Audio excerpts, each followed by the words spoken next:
Afternoon. I'm Lisa Valentine, Managing Editor of FSO Knowledge Exchange, and I'm here with Frank Diana. Hi, Frank.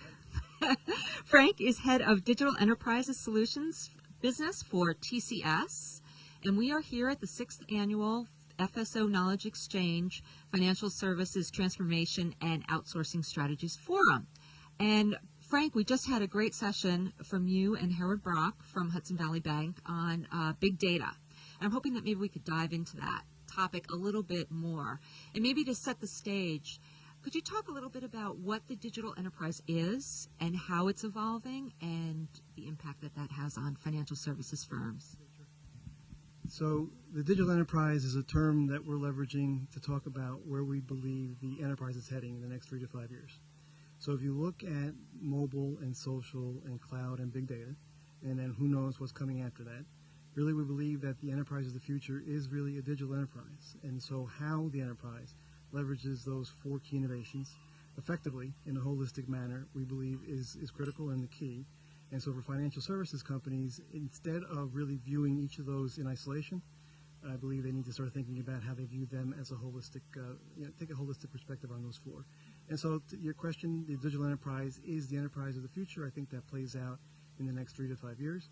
And if you remember back to my presentation, I talked about systems of engagement really being how that plays out. And the systems of engagement, in effect, are the way enterprises will interact with employees, partners, and customers in the future. Okay. I know there's been a lot of talk in the past about business intelligence, but it sounds like there's an evolution or transformation underfoot into business analytics. Could you describe perhaps the difference between business intelligence and business analytics and why we're moving toward business analytics and what we can expect?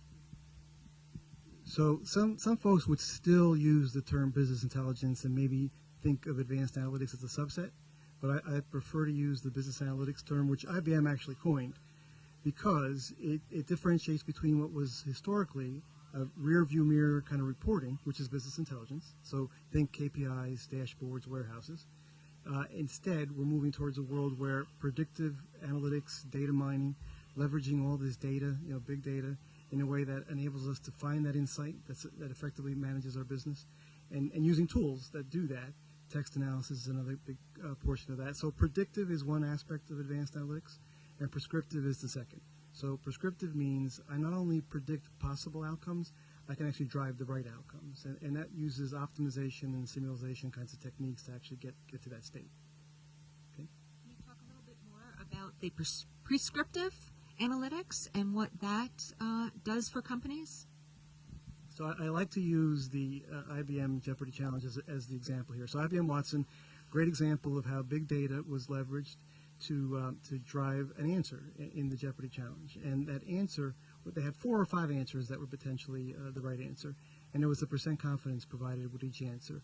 Optimization and simulation techniques were used behind the scenes to actually come to that set of answers and then provide that % confidence. So the right answer was picked because optimization and simulation was effectively utilized.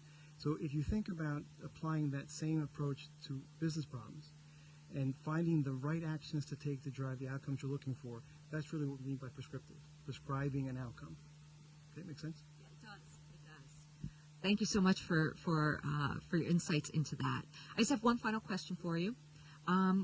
Events like this, why are they important, and why do you attend these types of forums?